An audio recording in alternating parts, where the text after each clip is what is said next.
Welcome to the RiceQueens, motherfucker!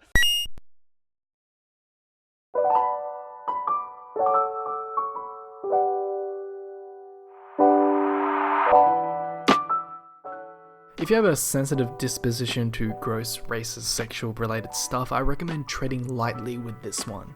While I have a twisted sense of humor and I think this stuff is hilarious, it's not for everyone. I recommend watching my previous video if you would like some context that intertwines to the related issues I'm about to discuss.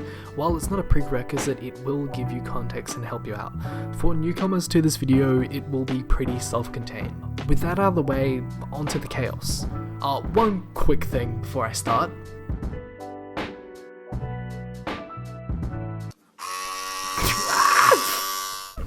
Oh god. I know, I'm looking pretty handsome. Part 1. Rice fetishes?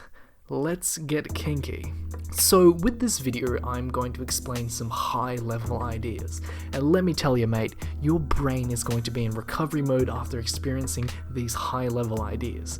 I'm going to be tackling the topics of racism in relation to fetishization that permeates the concept of Asian as a socio-economic class. I'm going to try and convince you of one core point, that fetishization is a bad thing. I know, what a shocker. Now, before going any further, I just want to say, surely in the marketplace of ideas, you'll hear me out and keep an open mind and watch all the way to the end. Before leaving your final verdict or writing a spicy comment, I just want to say, how about you meet me halfway? Now, unpacking the sociological and psychological reasons behind the existence of Asian fetishization, we need to discuss sexual racism. The term sexual racism has its roots in the 1970s. It was initially defined by Rutgers University's Professor Charles Herbert Sturber. Sternberg? I'm sure that's right. It was initially defined by Professor Charles Sternberg as a sexual rejection of a racial minority, the conscious attempt on the part of a majority to prevent the interracial cohabitation of a minority. Now, modern day usage of the term has been more unpacked and a little bit more broad. The term frequently refers to racial prejudice that is disguised as just a preference on dating apps and in real life social settings. The notion of one's sexual market value being built on a toxic core fundamental belief. Now, sexual racism of the Asian fetish is the action of reducing human beings to characteristics, compartmentalizing their race, ethnicity, and culture, objectifying a social economic class to fulfill one's own personal wishes, expectations for how they should look and behave. Racial fetishism also demands a level of performativity from people of color who may not naturally exude these traits you expect them to have. This toxic act of actively trying to box some people in has very negative repercussions on the social and societal level. There are many studies out there proving the negative psychological damage being fetishized does to people of color. A lot of sexual racism that has been studied and researched about Asian as a socio-economic class falls into a weird dichotomy.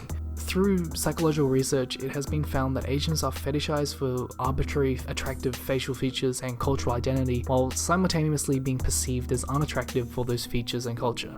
The general consensus within academia is that fetishization exists due to many various factors. There's a lot of factors to take into account going on here, and it's really hard to pin down a specific thing. I will tell you my thoughts at the end and what I believe is the root cause.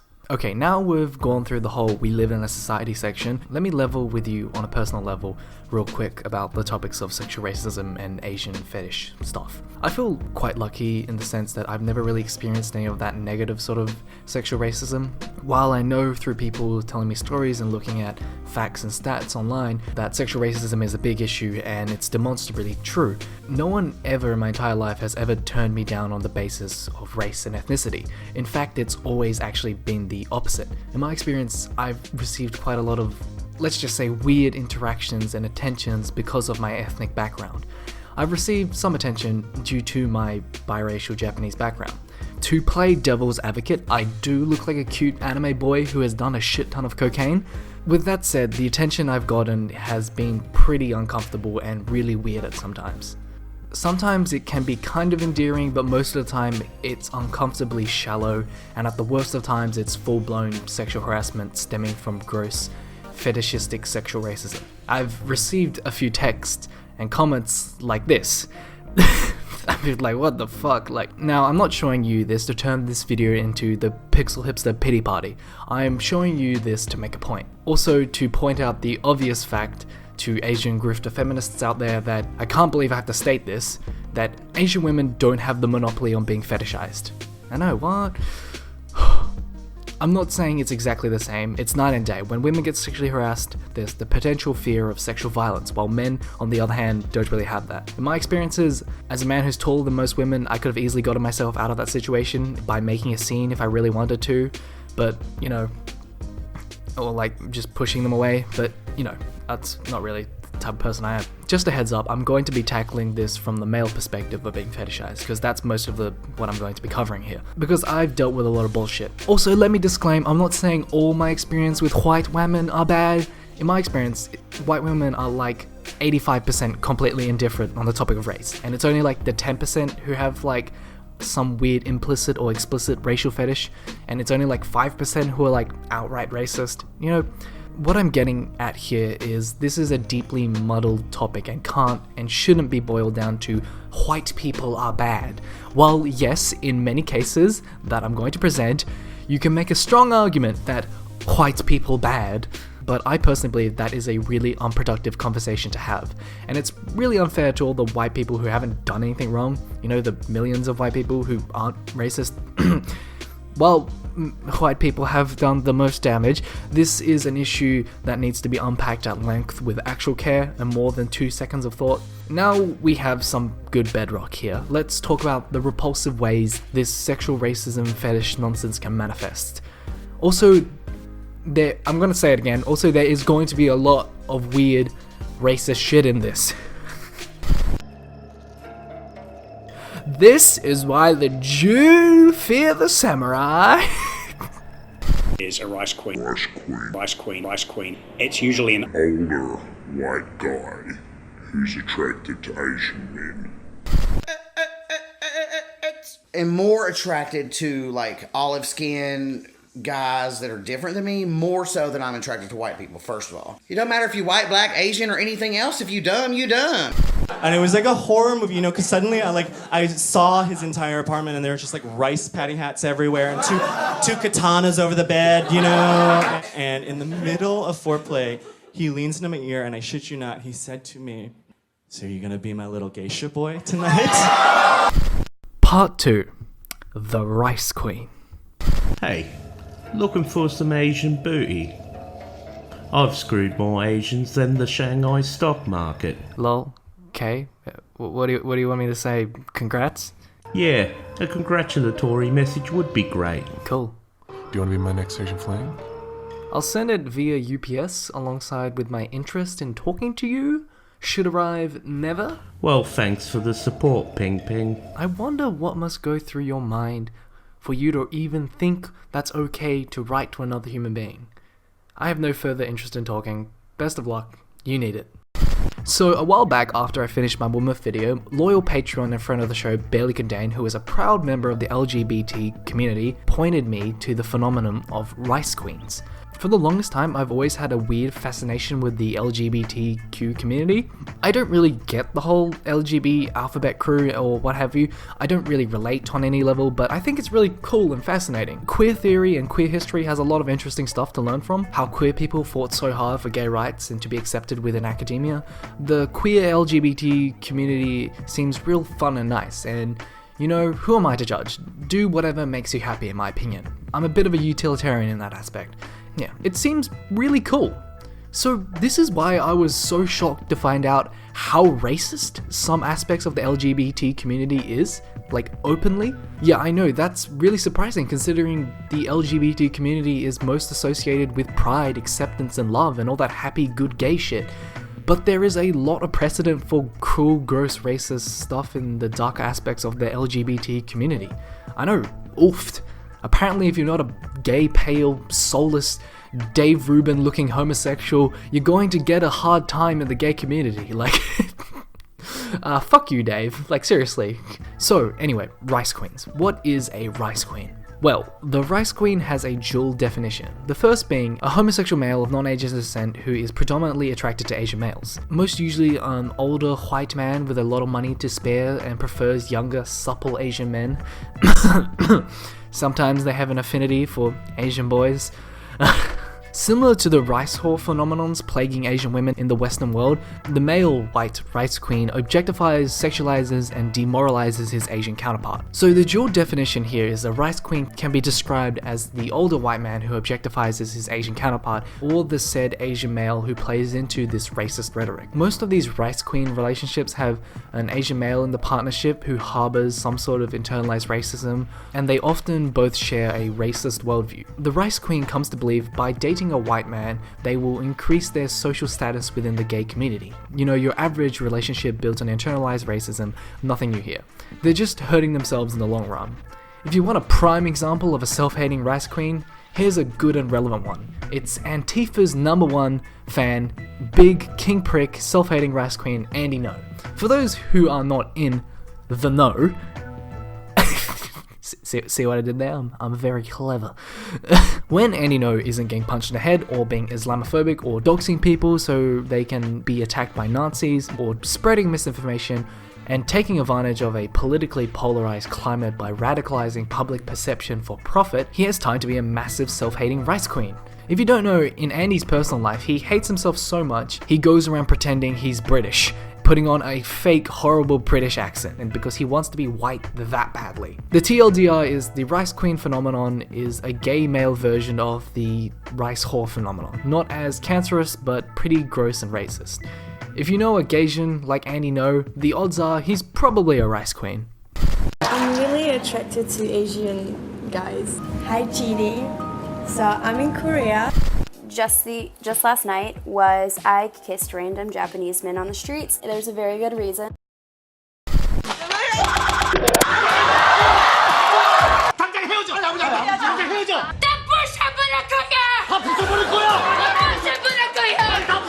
And that too I say, I love you, Misaki.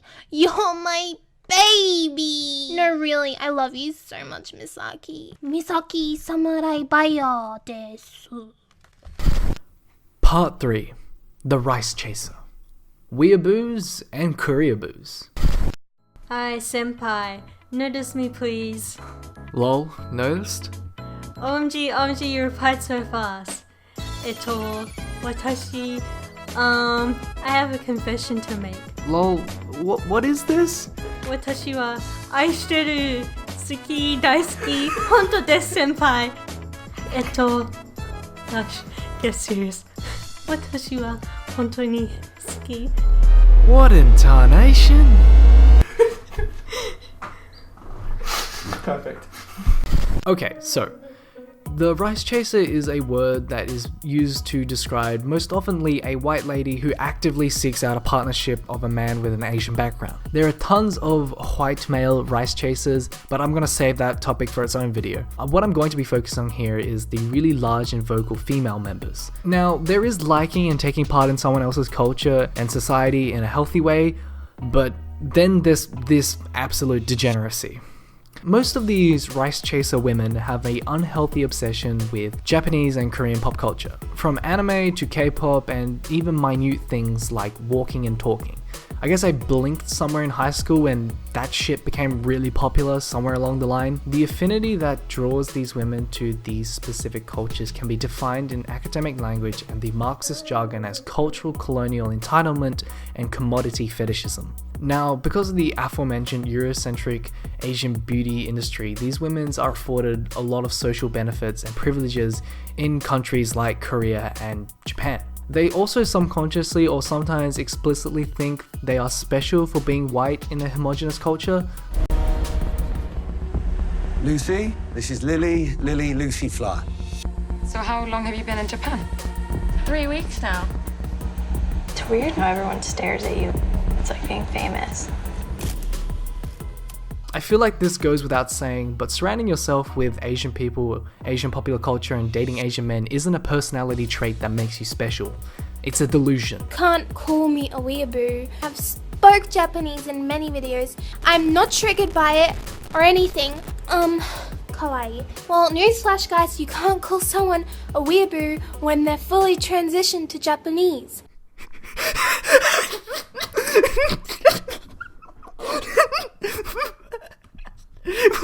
When you fully transition to Japanese. Japanese isn't a fucking gender. What the fuck? What are you, transracial? I know I should be making fun of her. She's probably like 14, but like, okay, it's like one thing if you like were born in Japan and you just happen to be white, or you live in Japan and you pay taxes and your best interest there, and you're like you're nationally Japanese and you identify as like a white Japanese person. Yeah, like, okay, I can see that. You can make an argument, but what the fuck does it mean you transition to being Japanese?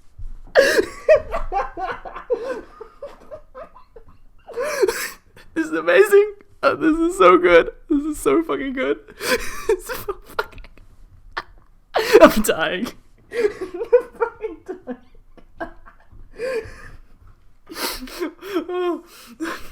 The commodity fetishism part of this is the monetary aspect of replicating someone else's cultural aesthetic to feel special about themselves. Because, you know, buying stuff makes money for people. So pandering to these airheaded women is making money somewhere for someone. I know what you're thinking. They're just quirky little girls that no one understands. The male aspect of Asian fetishization is a recent phenomenon. So a lot of the damaging effects are quite often swept under the rug because most people tend to ignore it or just actively play into it. Also, this is because it wasn't until the past decade that K-pop and anime have really entered the mainstream. Mainstream cancer, that is. Now, it's been psychologically proven that fetishizing an entire race of people on perceived racist assertions can lead to long-term psychological damage, but I feel like there's no point reiterating that here because there's honestly nothing behind those cold, dead, lifeless eyes. I mean, just look at these articles and this video. Like, I mean, look at this video of this white lady forcing herself on all these Japanese men. Like, in the name of what? To fight racism? What the fuck?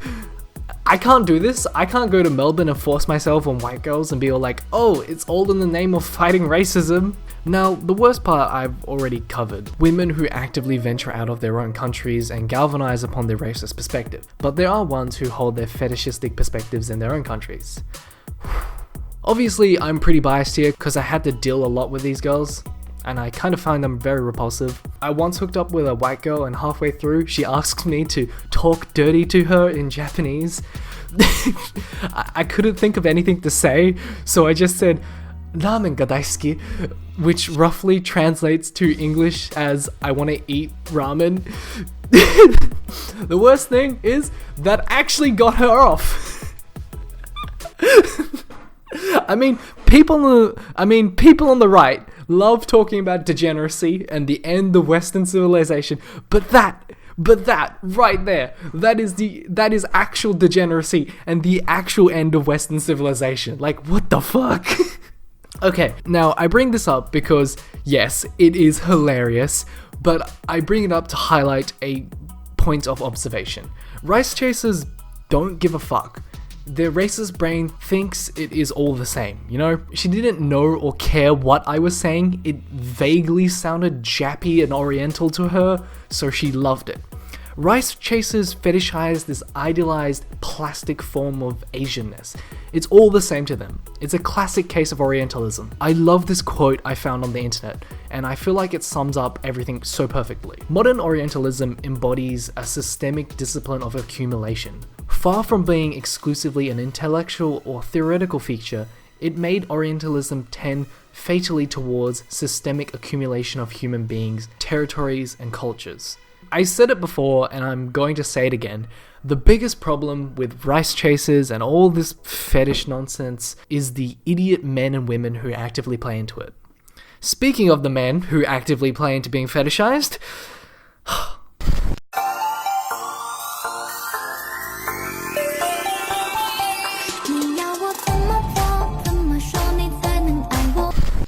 Обычно зимой сухая кожа у тебя летом.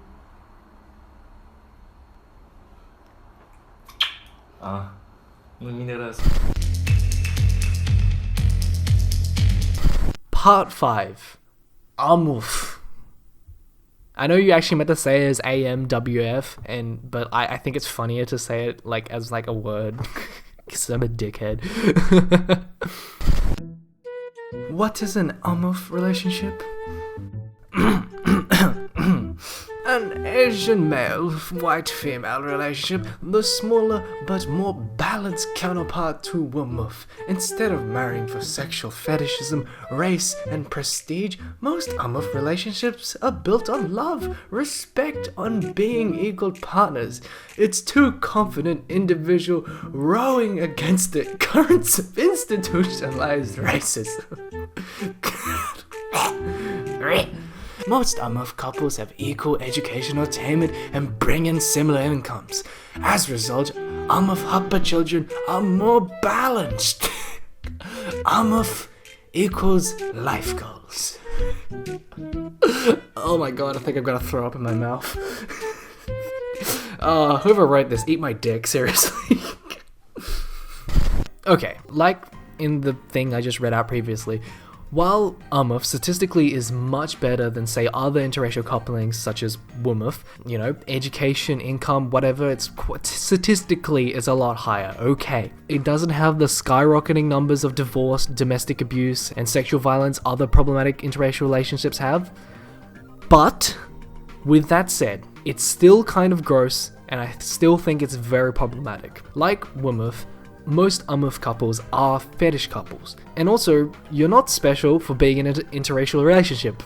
I don't know why you would think otherwise, but some people do. Why would you make your entire identity your interracial relationship is beyond me? Like, a lot of people are really fascinated by this coupling and think it's the best thing ever. And I mean, okay, I don't know why you would go out of your way making these fan pages about your interracial relationship is beyond me. Who cares? Like, nobody gives a shit. Also, some people claim AMWF couple is the perfect genetic combo for an offspring, which is just nonsense. I mean, there's some evidence, but like, come on. What? Also, the argument that it's special because there's not as many, in contrast to the large disparity of other, so many more toxic interracial relationships, is completely incorrect. There are tons of them nowadays. Statistically speaking, the disparity isn't one of numbers, it's one of age. WMF and other problematic interracial couples tend to be the older boomer generation, while AMWF tends to be the younger millennial and Gen Z. And at the end of the day, if you excavate this pretty veneer and you boil these relationships down, he's only with you cause you're white, and she's only with you cause you're Asian. Like, wow, it's a relationship built on fetishization and the unconscious or conscious problematic sexual bias. If you build a relationship on boxing your partner into racist stereotypes, that's no way to be happy. It's no secret I don't look fondly on WMF relationships, except for Naruto Hinata, because they're beautiful and I have a photo of them on my desk.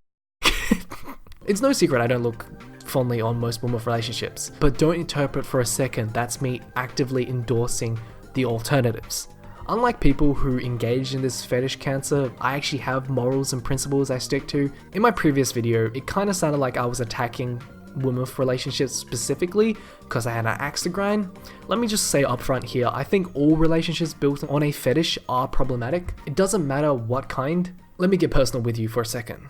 As someone who has been on the receiving end of a lot of this fetish stuff, it really rubs me the wrong way. In the past, when I've hooked up with white women or white girls, and it turns out later on she had some sort of fetish, I don't count that. That's not a win for me. I didn't do anything there. She didn't like me, for who I was. She liked the idea of me. And I mean, that makes me feel, it's kind of degrading. It feels shitty. You can fuck who you want, but like, who gives a shit? At the end of the day, after a while, it all feels the same anyway. It doesn't matter what race it is, who cares? Just don't fetishize, come on. Anyway, I've been too negative on AMWF couples. Let me tell you something I do like. What I do like about AMWF couples, though, is the existence of so many of them triggers the fuck out of Nazis so much. It's hilarious. It's honestly hilarious how triggered some people get. People losing their mind over former Miss Germany having a Korean boyfriend. I mean, this entire hilarious cucked cockazoid rant, oh man, it's fucking brilliant. Shout out to the plain looking white girl I saw making out with an Asian boy near the student center yesterday. Nobody thinks you're cool or edgy. Plus, you seem to be way overdoing it where you're putting on a performance. Why would you choose a douchebag over a good man like me? He's just some dumb idiot. He doesn't even have a good job. When Trump wins, I hope he starts a war with a... I hope he starts a war, and your little chinky shit of a boyfriend dies, and I hope you oh my god, and I hope you are raped by Muslims. Girls like you would love that chink. Lol, haha, lol, haha. I called my dad and the dean. You're gonna get kicked out of school. Good luck being accepted, you fucking whore. When you come back, it better be as a virgin, and you will beg for my forgiveness, you dirty cunt.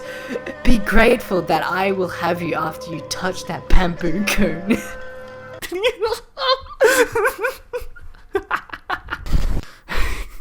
Well, that's done, okay?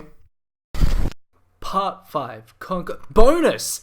Mongoloids! You thought I was fucking done with Amurf? Oh mate, we ain't even getting started. This is where the shit gets fucked. Are you ready for the chaos? Even now as I write this, my brothers, our operatives, ravage the West, gilding beautiful Nordic females one after another, stopping at nothing, just like the Mongols of old who once raped and pillaged Europe, tearing down the pitiful display the cocked cockazoids could muster. We will inevitably do the same. We are the dragons of the dawn. We are the ones with the will. There is nothing they can do. Nothing. It is our right to rule. It doesn't matter how hard they try, how hard they struggle and squirm. It is inevitable. We are inevitable. The replacement is inevitable. And from the ashes of their world, we will build a better one. So essentially, the Mongoloids are a bunch of Asian guys who saw white supremacy and they were like, hey, we can do that, but better. So this one requires a bit of history because it's a bit weird. So back in ye old feudal ancient times, the Mongoloids, Papa Genghis's boys, were sick of raping and pillaging Asia. So in a span of like 50 years, they went to Europe and they totally fucked everything up and did a whole bunch of rapes. They managed to invade Russia in the winter, which is historically being almost impossible. Mate, the Germans couldn't even do it in World War II, and they had like tanks and stuff and like warm heating and, you know. So the modern self-proclaimed Mongoloids... So basically, the modern self-proclaimed Mongoloids love that sort of stuff.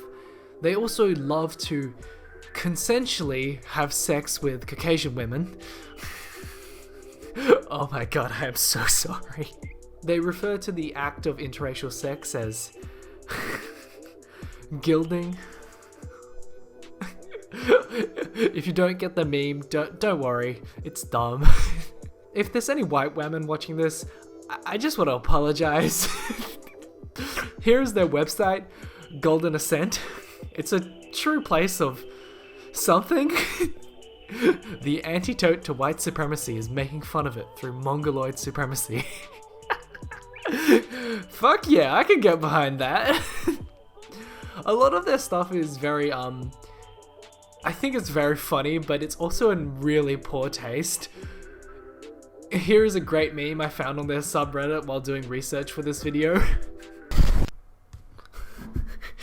Generous Mongoloid man spends a moment with mentally retarded fan. It's fucking Stallone. It's fucking Stallone. I don't know what I found so funny about this meme. I have it saved. It's so fucking funny. I think it's just the faces everyone's making. Oh, it's brilliant.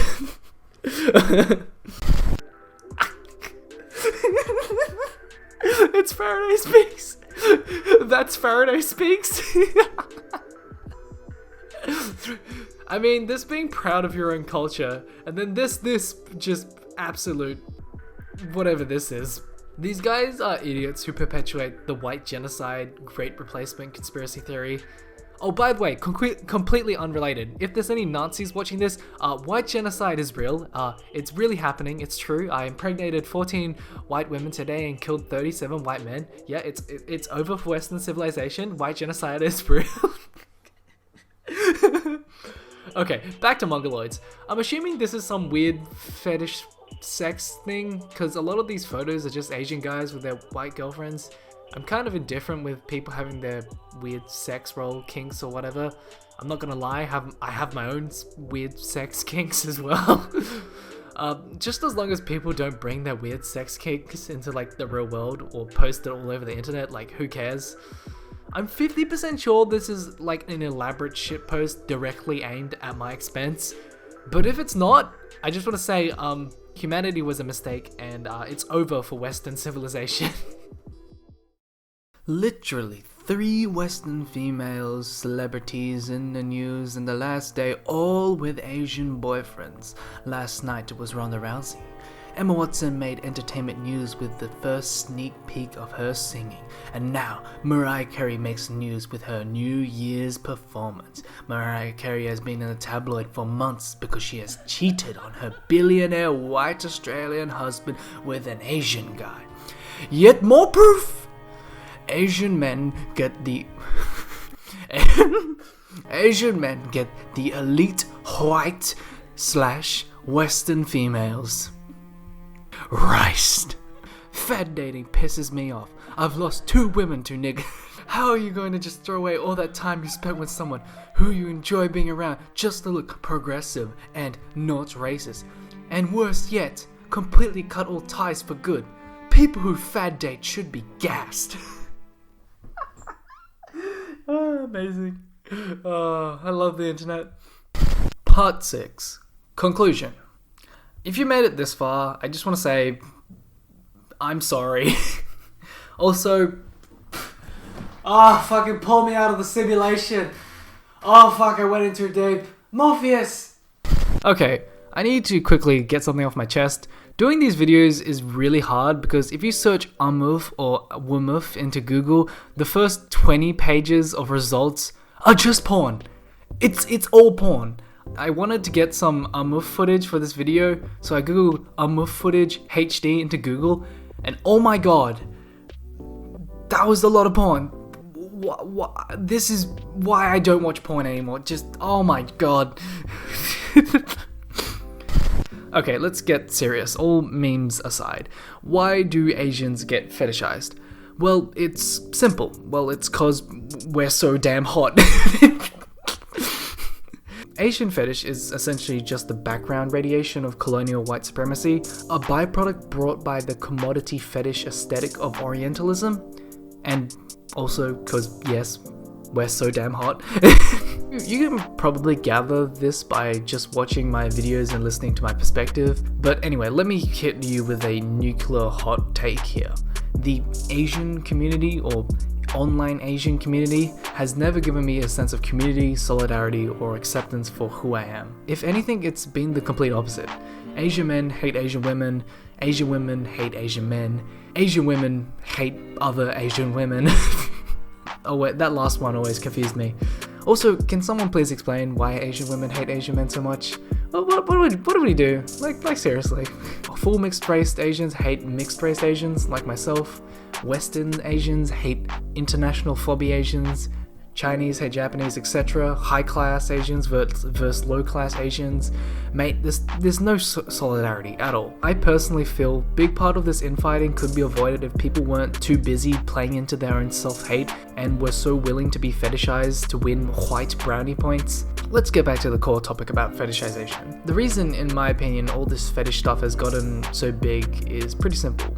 Asian men are fetishized by some women for the same reason Nazis fetishized Asian women. It's very much a type stemming from preconceived notions about a certain group of people. in technical language, what I believe Asians are fetishized are because the commodity fetishism of Orientalism and white entitlement. So what is commodity fetishism and what is Orientalism? I've touched upon this previously, but I'll reiterate it here. So your boy's book, Papa Carl Critiques Political Economy. Commodity fetishism is the perception of social relationships involved in production, not as relationships among people, but as economic relationships among the money and commodities exchanged in market trade. Orientalism is the representation of Asia in a stereotyped way that is regarded as embodying and pandering to a white colonialist attitude. So the commodity fetishism of Orientalism is when all humanity is stripped away for the sake of capital, swapping out actual social progress for products and services. Asian as a social economic class or as a concept is the shit nowadays because of capitalism. I mean, just look at something like Crazy Rich Asians, which made $235 million. The commodity fetishism of Orientalism is responsible for so much tourism overseas to Asia. It's responsible for cheap import Asian wives, not to mention all the white girls who buy the latest BTS album. Mate, and don't even get me started on the fucked up sex tourism industry that white people have in Asia. An Asian fetish can be a service and sell products. Essentially what I'm getting at is an Asian fetish can be a service and sell products. In the eyes of white people, in the Western world, Asia is just a monolith that is getting very profitable. And you're probably wondering, and why are some white capitalists like this? Well, one word, entitlement. It's entitlement stemming from privilege. Entitlement, and I know I'm saying privilege and that's gonna fucking trigger some people, just stay with me. Entitlement to someone else's culture, someone else's body. All this fetish stuff is progressive and regressive at the same time. On the surface, people view interracial couplings as really groundbreaking and super progressive and oh my god, all those liberal buzzwords. But if you take a peek beyond the surface and actually look at the core, you will find some really super regressive beliefs. Because most Asian people, and especially my generation of Asian people, are super self-hating and want to be white so desperately, they actively play into this. I can't stand that shit. I don't need that damage in my life. This is why I don't really have any Asian friends. I have 2 cool female Asian friends, but that's about it. Asian, much like white, is a super regressive, stupid term in my opinion. Asian is too broad of a category when referring to a select group of people. While it can be helpful when referring to a large group of people, let me highlight how woefully limited it is in the discussion or the discourse TM it is when addressing Asian social issues. I'm a biracial Japanese bloke. I give a shit about stuff that's happening in Australia and Japan because I love those places and cultures. Like, I don't, like, just because I'm Asian, I don't really care about what's happening in some shithole like, say, Vietnam. This is my personal relation to race. I try my best not to reduce myself to that stuff. There's more interesting, important things about me than my race. That's why I spend most of my time talking about pop culture. I only bring up race when it's relevant because I don't like to reduce myself like that. I don't want to be the token Asian guy on BreadTube, you know? Now, let me just say, nobody is asking people to tie their identity solely to their ethnicity. You don't have to tie your identity to your race, but what I'm trying to get at here with this video is people need to be aware of the fact that they will be treated based on how they look, aka their ethnicity.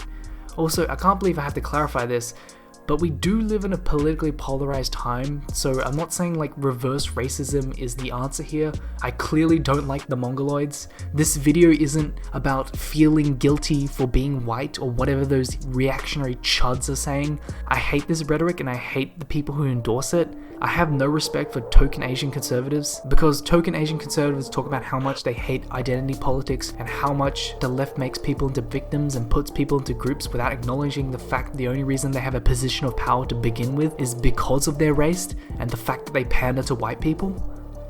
What I'm saying is Lauren Chen is a dipshit. Also, that's not to say acknowledging the issues is enough. If you're acknowledging them while still being part of the problem, that just makes you ignorant or stupid.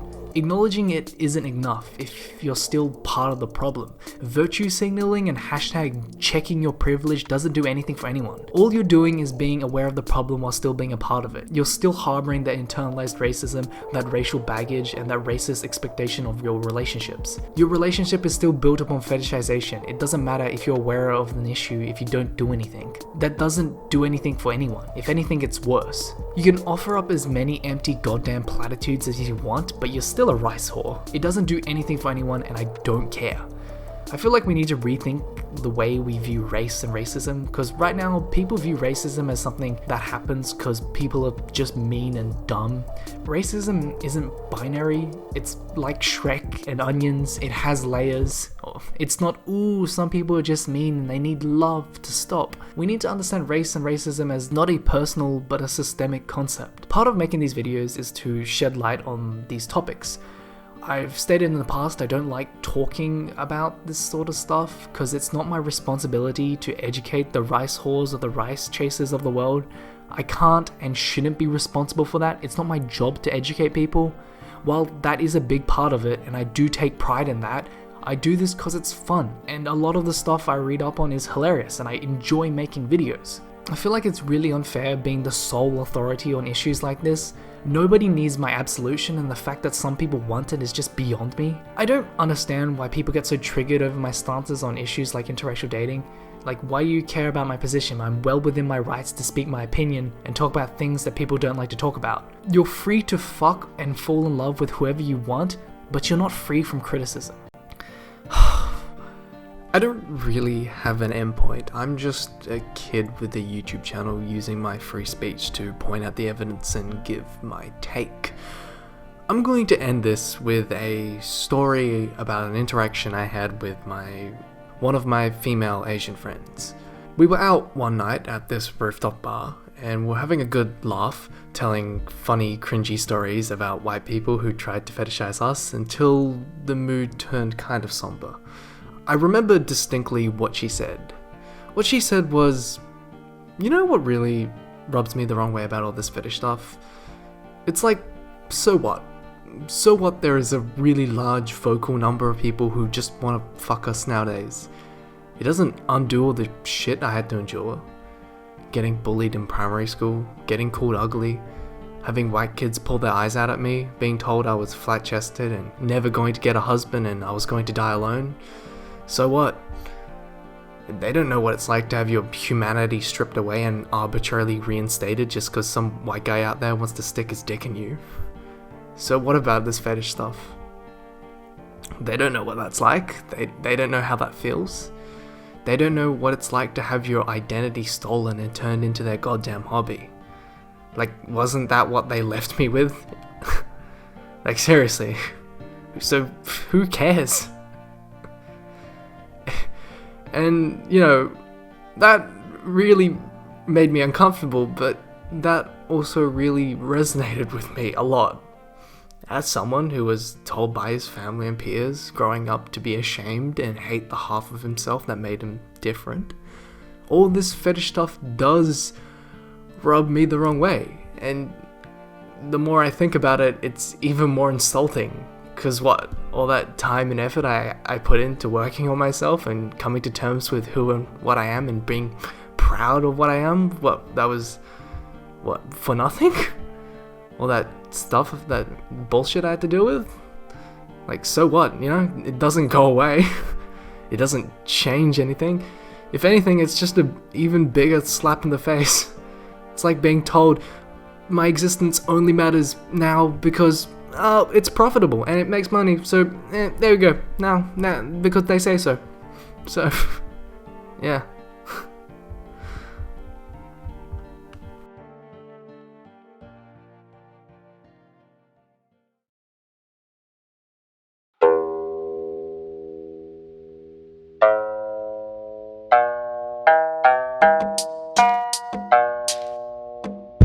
It would be better if race, ethnicity, nationality, social class, gender, sexuality didn't impact existence. It would be awesome if they didn't impact human rights. But all that stuff does impact human rights. It impacts if people live in peace or terror, famine or conflict. And that really sucks. Life can really suck sometimes. But I want to leave you with this. It's up to you whether or not you engage with this stuff, whether or not you're willing to engage with the uncomfortable truths of our reality. It's up to you. You can either be a coward and stick your head in the sand, or you can work on yourself and work to make a better society.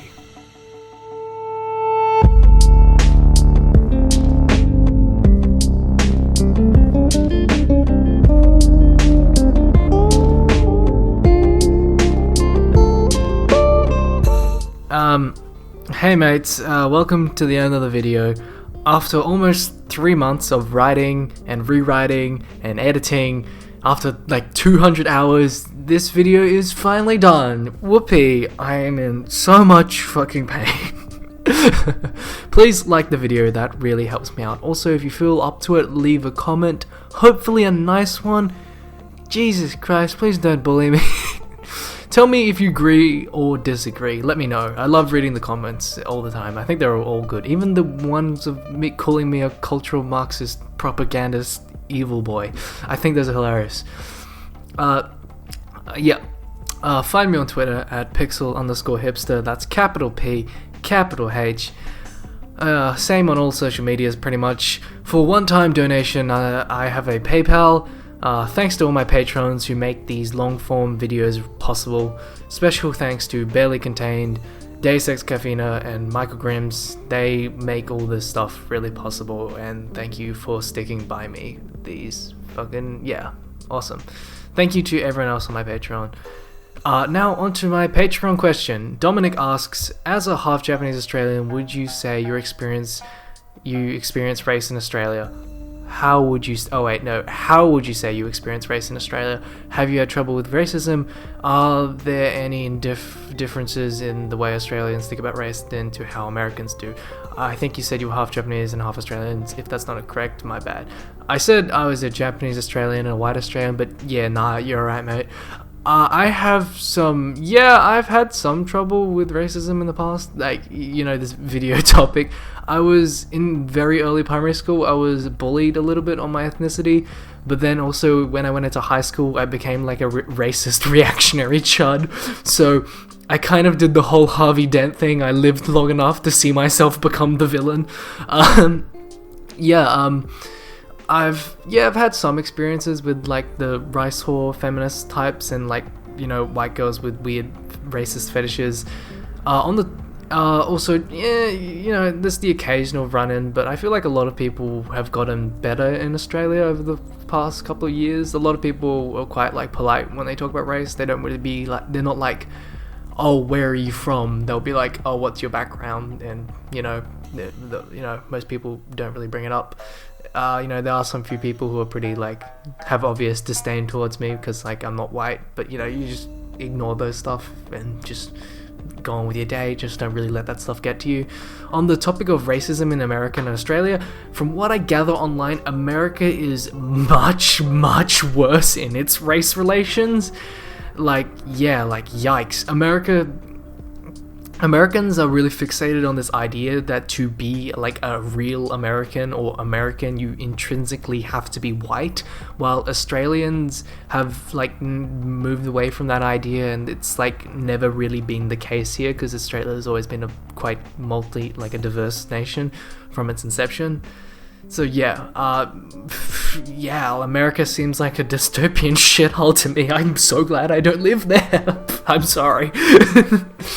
Alright, if you made it to the very end, thank you. Good job, I'm very proud. I hope I see you next time. Please subscribe. Like, what are you doing? Come on, like, subscribe. Like, come on. Hey, shout me out. Help me out here. Anyway, much love, good vibes. That's all I have to say.